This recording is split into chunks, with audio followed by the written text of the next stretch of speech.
Hello दोस्तों, तो कैसे आप लोग? अच्छे ही होंगे, मैं भी अच्छा ही हूँ। अभी देखो, एग्ज़ाम आने के कारण मेरा क्या हुआ कि थोड़ा वीडियो में रिकॉर्ड नहीं कर पाया था, ठीक है। लेकिन अभी 4-5 दिन है तो जो जो इम्पोर्टेंट है, जैसे कि डायग्राम, बायो का डायग्राम, और बोली थी पी ब्लॉक के लिए बोली है चांदनी, और IUPAC नेम, तो मैं ये दोनों पढ़ा दूंगा। बाकी तो मैं सब करा ही दिया था, लगभग मैं करा ही दिया था, ठीक है। और जो जिनको नहीं हुआ मैं उन पे वीडियो भेज दूंगा। बाकी मैं आप लोगों को वहाँ पे कोचिंग में पढ़ाया हूँ, ठीक है। चलिए अब देखो, स्टार्ट करते हैं हम क्या, डायग्राम के बारे में, ठीक है।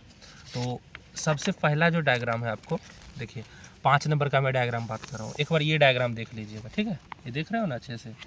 ये क्या है? एक पुष्पी पादप। मैं इधर कर देता हूँ ऐसे करके आप लोगों के लिए, ठीक है। ये ठीक, पुष्पी पादप में जनन जो चैप्टर है आपका, देखो पेज नंबर 20 में, आप लोग देख लेना, ठीक है। चलो, ये क्या है? एक फूल है, फूल का डायग्राम बनाना है।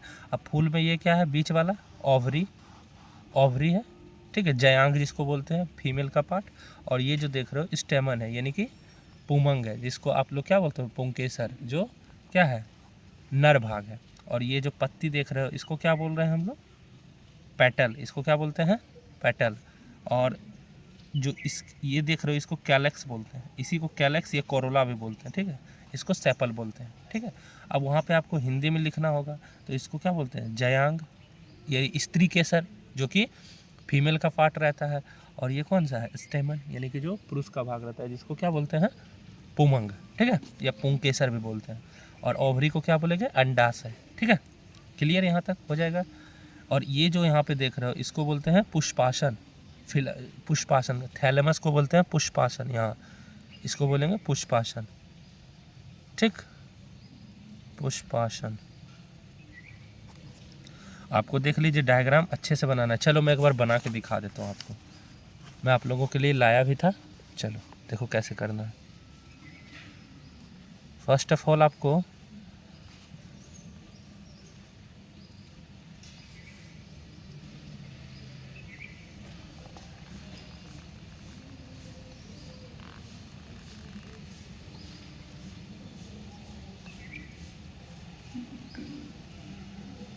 नहीं आ रहा है तो कोई बात नहीं, जब जैसे आपको आ रहा है वैसे वहाँ पे बना दीजिएगा। कोई ज़रूरी नहीं है कि एकदम ऐसे ही बनाना है आपको, ठीक है ना।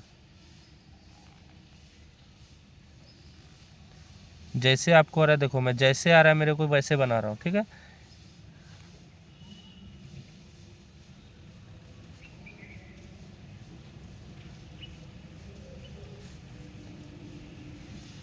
ऐसे करके ऐसे कर देना है आपको, ठीक। ये आपका हो गया। यहाँ पे आपको ऐसे करके थैलेमस बना देना है, ठीक। अब देखो ये क्या है? इसको बोलते हैं सेपल, पेटल। इसको क्या बोलते हैं? पेटल। जो अड़हुल का लाल लाल वाला पार्ट होता है ना, वही है पेटल, ठीक है। ये क्या है? पेटल। और यहाँ पे एक ऐसे रहता है छोटा छोटा ग्रीन वाला, हरा वाला, आप देखते होंगे हरा वाला रहता होगा, इसको बोलते हैं सेपल, ठीक है। इसको बोलते हैं स्टेमन। स्टेमन का मतलब क्या होता है? पुंकेसर, ठीक है। इसको क्या बोलते हैं? ये भी पुंकेसर हो गया। ये हो गया स्त्रीकेसर, स्त्रीकेसर जो कि क्या है? जयांग भाग है। ये हो गया अंडाशय। ये क्या हो गया? अंडाशय। क्लियर है? तो ऐसे आपको डायग्राम बना देना है, ठीक है। अगर 2 नंबर में भी आएगा तो बना दीजिएगा। चलिए ये हो गया। एक बार आप ये देख लीजिए,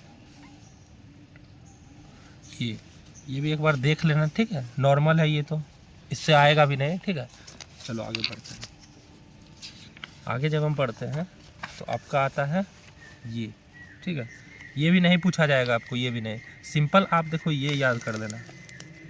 सिंपल आप एक बार ये देख लेना। एक बार ये जो डायग्राम आप देख रहे हो ना, ये पोलन ग्रेन का, यानी कि परागकण, पोलन ग्रेन का मतलब परागकण, परागकण का ये डायग्राम है, ठीक है। तो एक बार ये देख लीजिएगा, ठीक है ना। चलिए आगे बढ़ते हैं। थोड़ा सा मैं एक बार फ्लाइट मोड कर देता हूँ, नहीं तो सारा वीडियो का मेहनत पानी में चला जाएगा। चलो फ्लाइट मोड में कर दिया, ठीक है। क्लियर? अब आगे बढ़ते हैं। चलिए, ये सारा चीज़ आपसे नहीं पूछा जाएगा, एक बार इसको याद कर लीजिएगा ज़रूर। इसको कंफर्म, इसको याद करके जाइएगा, ठीक है। भ्रूणकोश, ठीक है। इसको याद करके जाइएगा। आपका देखिए 26 नंबर पेज में है, 26 नंबर भ्रूणकोश। अब देखिए इसको कैसे बनाना है, सिंपल में बना देता हूँ। इसको बोलते हैं एम्ब्रायोसेक। ये सिंपल है, ऐसे बना दीजिएगा, ठीक है। अब देखो ऊपर में जो होता है बेसिकली, देखो जो नीचे में है, यहाँ नीचे में इस तरह से आपको बनाना है, ठीक है। तीन खल बनाना है, ठीक है। एक में आपका रहेगा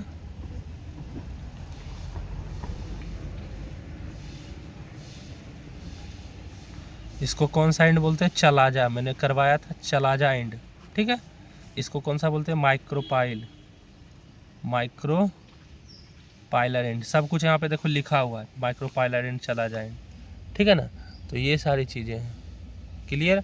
अब देखो बीच में रहता है 2 केंद्रक, ठीक है, पोलर न्यूक्लियाई बोलते हैं, पोलर न्यूक्लियाई, सब आपका लिखा हुआ है न्यूक्लियाई।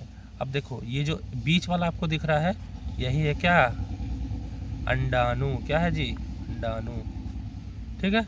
और ये जो दो आपको दोनों दिख रहा है, ये और ये दोनों क्या है, सिनर्जिड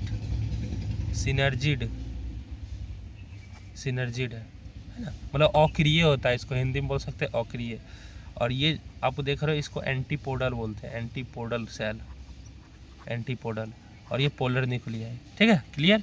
अब एक आता है डबल फर्टिलाइजेशन, द्वि निषेचन किसे कहते हैं, द्वि निषेचन मैं अभी बता देता हूँ। द्वि निषेचन, द्वि निषेचन, ठीक है, इसको बोलते हैं डबल फर्टिलाइजेशन। अब डबल फर्टिलाइजेशन क्या है वो थोड़ा सा मैं आपको समझा रहा हूँ, ध्यान सुनिएगा। देखो जब क्या होता है बाबू, ध्यान से सुनिएगा। यहाँ पे जब पोलन ट्यूब जो रहता है, पोलन नालिका, यहाँ पे इसे आती है पराग नालिका जिसको बोलते हैं, ठीक है। और यहाँ पे परागकण आता है, 2 परागकण आता है। एक परागकण क्या होता है, अंडाणु के पास चला जाता है, और दूसरा परागकण जो है इसके पास चला जाता है। तो द्विनिषेचन किसको बोलते हैं। अब देखो अभी बताओ, जब अंडाणु और ये शुक्राणु है, अंडाणु है और ये पोलन ग्रेन है, यानी कि शुक्राणु मान लेते हैं, ठीक है। अब ये दोनों मिलता है तो उसको क्या बोलते हैं, सिनगेमी। क्या बोलते हैं, सिनगेमी। और प्लस यहाँ 1-2 सेल पहले से था और एक ये आ गया तो 3 सेल हो गया, तो इसको बोलते हैं ट्रिपल फ्यूजन, यानी कि फ्यूजन का मतलब क्या होता है, जुड़ना, फ्यूजन, यानी कि तीनों जब जुड़ते हैं, यानी कि सिनगेमी और ट्रिपल फ्यूजन को मिला के आपका बनता है डबल फर्टिलाइजेशन,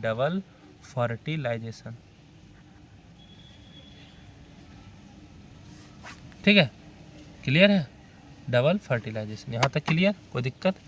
तो यही आपका एक बार याद कर दीजिए। तो ये हो गया आपका डायग्राम। चलिए नेक्स्ट चलते हैं। अब नेक्स्ट, ये सब तो नहीं पूछा जाएगा आपको, ये सब नहीं पूछा जाएगा आपको, ठीक है।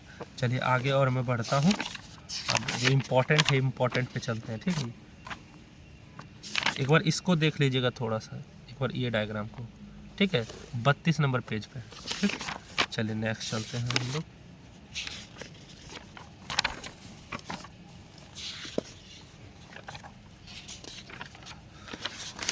और हाँ चलिए अब इम्पोर्टेंट आ गए। चलिए अब थोड़ा सा देखिएगा, पिछला बार जो आपका है अंडाशय का आ गया था, तो इस बार अंडाशय नहीं आएगा। तो देखिए फर्स्ट डायग्राम एक बार ये देख लीजिएगा, गर्भाशय का आ गया था। तो आपका अब ये गर्भाशय का नहीं आएगा, ये नहीं आएगा इस बार, ठीक है। और अगर आग भी गया, बाई चांस मानते हैं रिपीट भी कर दिया, तो आपको तो याद है, सिंपल से क्या है, गर्भाशय है ये। इसमें 3 लेयर बताए थे, कौन कौन सा, एंडोमेट्रियम, मायोमेट्रियम और पेरीमेट्रियम। याद कर लेना है, देखो है ना, यहाँ पे होगा एंडोमेट्रियम, मायोमेट्रियम, पेरीमेट्रियम, तीनों के बारे में बताया था। ये क्या है आपका फैलोपियन ट्यूब बताए थे ना, फैलोपियन नालिका। ये क्या है आपका ओवरी है, यानी कि अंडाशय है, ठीक है। ये क्या है, फिम्ब्रियाई है, बता दिए थे। और ये सर्विक्स है, वेजाइनल है। ये तीनों को मिला के बर्थ कैनाल, इसी से बच्चा का जन्म होता है ना। अब ऊपर वाला को ये सब आपको नहीं लिखना है, इतना चीज़ ये और थोड़ा सा ये, इसको स्थमस बोलते हैं, एम्पुला इन्फंडिबुलम, याद है ना। और इसको फिम्ब्रियाई बोलते थे, और इस टोटल को क्या बोलते थे, फैलोपियन नालिका, फैलोपियन ट्यूब। बस क्लियर है, इतना सा तो बनाना, अगर आ गया तो ऐसे तो नहीं आएगा, ठीक है, क्लियर। अब देखिए एक बार इसको देख लीजिएगा आप, वृषण को थोड़ा सा देख लीजिएगा, इस डायग्राम को, ठीक है, वृषण के बारे में आपको पूछ सकता है, इस डायग्राम को थोड़ा सा अच्छे से आप देख लीजिए, ठीक है। अब इसमें क्या है, देखो ऊपर में ये क्या है, मूत्राशय यूरिनरी ब्लैडर, ये क्या है, मूत्राशय यूरिनरी ब्लैडर। उसके बाद देखिए इसको हम क्या बोले थे, भास डिफरेंस, भाषा डिफरेंस या बोले थे, याद है आपको जब मैं पढ़ाया था, तो देखना ध्यान से आप, ठीक है। ये आपका क्या है, ये टेस्टिस, याद है, टेस्टिस, वृषण, हिंदी में क्या बोलते थे, वृषण, आए समझ में।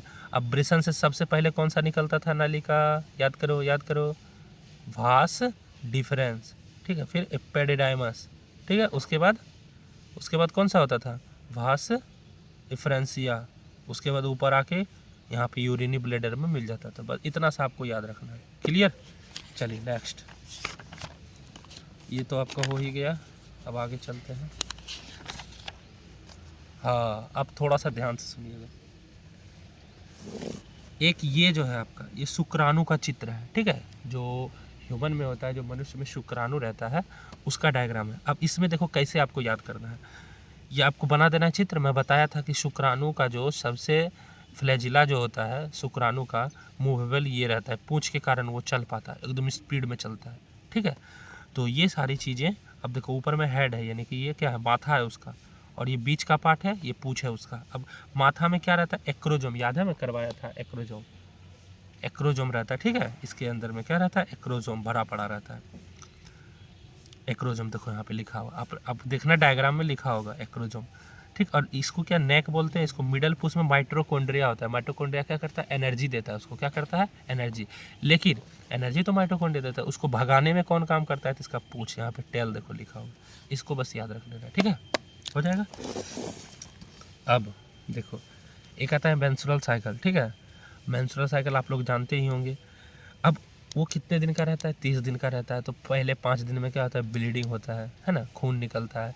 उसके बाद 14वें दिन क्या होता है, ओव्यूलेशन होता है, जो कि ओवरी से यानी कि अंडाशय से अंडाणु बाहर आता है, कौन सा दिन में, 14वें दिन में। ध्यान से सुनिएगा सारी बातों को, ठीक है। उसके बाद 14 दिन से लेके जो 28 से 29 दिन रहता है, उसमें क्या होता है, वो जो एंडोमेट्रियम लेयर टूटा था जितना भी, उसको रिकवर करता है धीरे धीरे, ठीक है। और 2 हार्मोन वहाँ से निकलता है, याद है, कॉर्पस ल्यूटियम से प्रोजेस्टेरोन निकलता है, आया समझ में, और एस्ट्रोजन भी निकलता है, ठीक है, कुछ कम मात्रा में। तो ये एक बार याद रख लीजिएगा, ठीक है, इन चीज़ों को, इसको ध्यान से देख लीजिए। इसको पहले देखो मैं समझा देता हूँ। जब फर्स्ट होता है तो क्या होता है, प्राइमरी फॉलिकल, ठीक है। उसके बाद सेकेंडरी फॉलिकल, में फॉलिकल आपको याद रखना है, और प्राइमरी मैं याद करवा देता हूँ। देखो प्राइमरी फॉलिकल और सेकेंडरी फॉलिकल के बीच दोनों में क्या, प्राइमरी उस साइड रहता है, यानी कि प्राइमरी जो अंडाणु रहता है उसमें रहता है, और टर्सरी फॉलिकल्स और क्वाटरनरी फॉलिकल्स जो फाइनल रहेगा, क्वाटरनरी फॉलिकल, इसमें सेकेंडरी उस साइड पर आ जाता है, बस। अब देखो ये है कॉर्पस ल्यूटियम। अब आपको पूछेगा कि प्रोजेस्टेरोन हार्मोन कहाँ से निकलता है, तो किससे, कॉर्पस ल्यूटियम से, याद रखिएगा। कहाँ से निकलता है प्रोजेस्टेरोन हार्मोन, कॉर्पस ल्यूटियम से। और आपको पूछेगा कि एस्ट्रोजन हार्मोन कहाँ से निकलता है, अगर प्रोजेस्टेरोन पूछेगा तो कॉर्पस ल्यूटियम, लेकिन अगर एस्ट्रोजन पूछेगा तो कहाँ से निकलता है, कहाँ से, फॉलिकल से, ग्राफियन फॉलिकल से। कहाँ से, ये जितने भी फॉलिकल देख रहे हैं इस सब से निकलता है आपका कौन सा, एस्ट्रोजन, और प्रोजेस्टेरोन इससे निकलता है, कॉर्पस ल्यूटियम, क्लियर। चलिए आगे बढ़ते हैं। ये देखो ये आपका मेंस्ट्रुअल साइकिल का, देखो ये प्राइमरी फॉलिकल, सेकेंडरी, टर्सरी, और ये देखो प्राइमरी oocyte, ये सेकेंडरी oocyte, ठीक है। ये एस्ट्रोजन। अब देखना थोड़ा सा, ये जो होता है 1 से लेकर 14 दिन तक, 14 दिन तक में देखो एस्ट्रोजन हाई रहता है। एस्ट्रोजन हाई रहता है, क्यों रहता है, क्योंकि फॉलिकल, ग्राफियन फॉलिकल बढ़ता है। अब 14वां दिन क्या होता है, ओव्यूलेशन। तो 14वां दिन यहाँ पे LH सर्ज, देखो LH ऊपर चला गया है, ठीक है। 14वां दिन यहाँ ओव्यूलेशन, देखो ओव्यूल निकल गया यहाँ पे 14वां दिन, ये देखो है ना, 15, 13 और 15 के बीच में क्या आएगा यहाँ पे, 14 दिन में, ठीक है। अब 14 दिन में यहाँ निकल गया। अब आप समझना, ये देखो कॉर्पस ल्यूटियम हो गया, तो यहाँ पे सबसे ज़्यादा क्या होना चाहिए, प्रोजेस्टेरोन, क्योंकि मैंने बताया कॉर्पस ल्यूटियम से कौन सा हार्मोन निकलता है, प्रोजेस्टेरोन। देखो प्रोजेस्टेरोन का ये लाल वाला ग्राफ देखो ऊपर चला गया ना यहाँ पे, क्लियर है, आया समझ में। तो यही सारी चीज़ें हैं, ठीक, क्लियर। अब देखिए यही, एक बार इस डायग्राम को भी अच्छे से देख लीजिए, ठीक है, ये तो सिंपल ही है। अब आगे बढ़ते हैं। चलिए थोड़ा सा इस पे देख लेते हैं। ये देखो जब आए क्या, अब इसमें क्या है, स्टेरलाइजेशन यानी कि ट्यूबेक्टोमी और वैसेक्टोमी क्या है ना, बधिया जिसको बोलते हैं हम लोग हिंदी में। अब वैसेक्टोमी मतलब जो भाषा फ्रेंसी है, भाषा फ्रेंसी आता है, इसको काट के बांध दे। और ट्यूबेक्टोमी का मतलब कि जो आपका फैलोपियन ट्यूब था उसको काट के दोनों तरफ से बांध, ठीक है।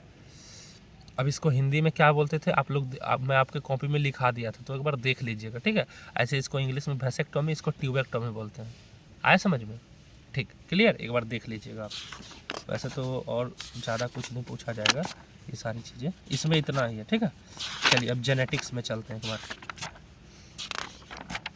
ये सारा डायग्राम नहीं पूछा जाएगा आपको, टेंशन मत लीजिए, ये सारा कुछ भी नहीं पूछा जाएगा, आप टेंशन मत लीजिए।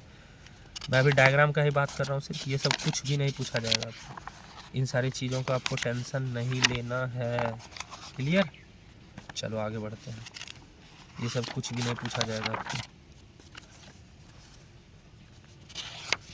चलो एक बार ये देख लेना, छोटा सा है, ये देख लेना आपका 98 नंबर पेज में। ये डबल हेलिक्स सिंपल सा है, इसको कैसे बनाना है देखो मैं बना देता हूँ। यहाँ पे ऐसे करना है, ऐसे, ठीक, और डबल हेलिक्स,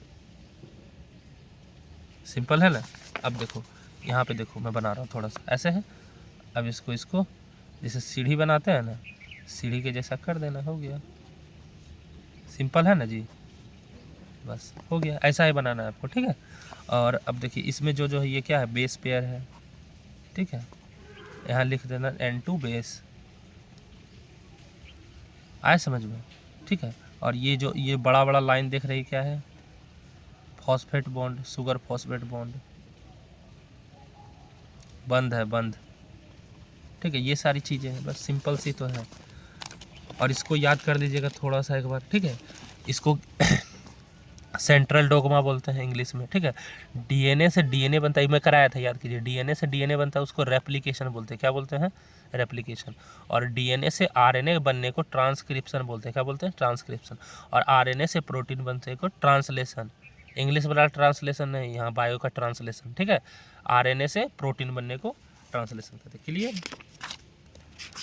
बस इतना ही आपको यहाँ पे कर लेना है। एक बार इसको देख लीजिएगा, ठीक है।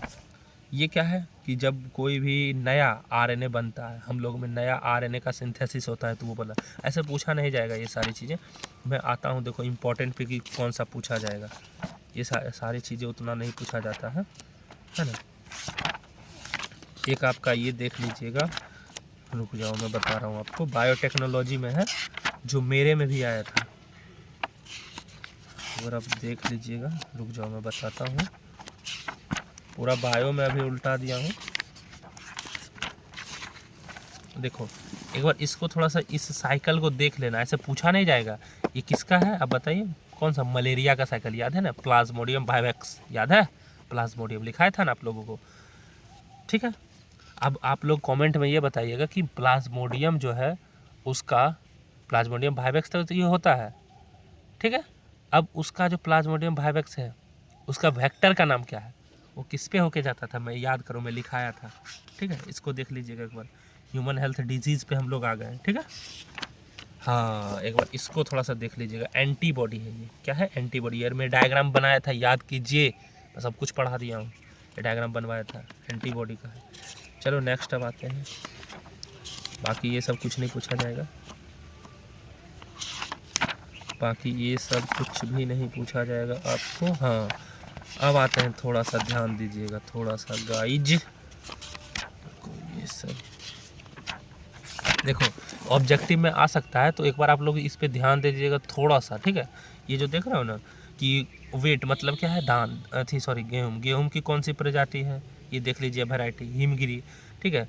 मस्टर्ड, ब्रासियस मतलब क्या होता है, ब्रासिया मतलब मस्टर्ड, देखिए मस्टर्ड मतलब क्या है, सरसों, सरसों का क्या है, पूसा स्वर्णिम, ठीक है। पूसा शुभ्रा किसका, कॉलीफ्लावर, कॉलीफ्लावर मतलब क्या होता है, बंधा ना, बंधा गोभी का क्या है, कॉलीफ्लावर। कॉपर का क्या है, पूसा कोमल। चिली मिर्ची का क्या है, पूसा सदाबहार, पूसा सदाबहार। यही सारी चीज़ों को एक बार देख लीजिएगा, ठीक है। नेक्स्ट चलते हैं, अब आते हैं किस पे जानते हो, बायोटेक्नोलॉजी। अब बायोटेक्नोलॉजी का जो है उस पे चलते हैं। अब इस पे आपको किन किन बातों का ध्यान रखना होगा थोड़ा सा देखिए। पहला तो एक बार ये देख लीजिएगा, जीन क्लोनिंग, ठीक है, पेज नंबर आपका 197। इसको एक बार अच्छे से डायग्राम देख लीजिएगा, ठीक है, क्लियर। हाँ, अब जो मैं बोल रहा था ये मेरे में आया था, मैं एग्ज़ाम दिया था 2023 में, ये आया था, तो एक बार इसको देख के जाइएगा, ठीक है। इसको आपको कैसे आएगा कि वेक्टर PBR 322 322 PBR 322 का डायग्राम सिंपल सा है, कैसे बनाना है, बस ऐसे आपको बना देना है गोल सा 2 चित्र। अब आपको ये थोड़ा सा याद रख लेना है कि यहाँ से जो यहाँ तक है ये क्या है, टेट्रासाइक्लिन, ठीक है, उसके नीचे क्या है, एम्प्लिसिन। ये सारी चीज़ों को आपको याद रख लेना है थोड़ा सा, ठीक है। अभी आप लोग को ज़्यादा याद होगा क्योंकि अभी देखिए डोपामाइन हाई है आप लोगों को, ठीक है ना। डोपामाइन हाई होने का कारण क्योंकि एग्ज़ाम पास में आप लोगों का, ठीक है, तो अच्छे से ध्यान से इसको देखिएगा, ठीक है। चलो अब नेक्स्ट हम आते हैं, नेक्स्ट आपका नेक्स्ट ख़त्म। अब डायग्राम आपका नहीं आएगा, क्लियर। तो एक बार आप लोग ध्यान से सुन लीजिएगा, मैं आपको बता रहा हूँ, बाकी अच्छे से मन लगा के पढ़िए, बाकी इससे ज़्यादा आपका नहीं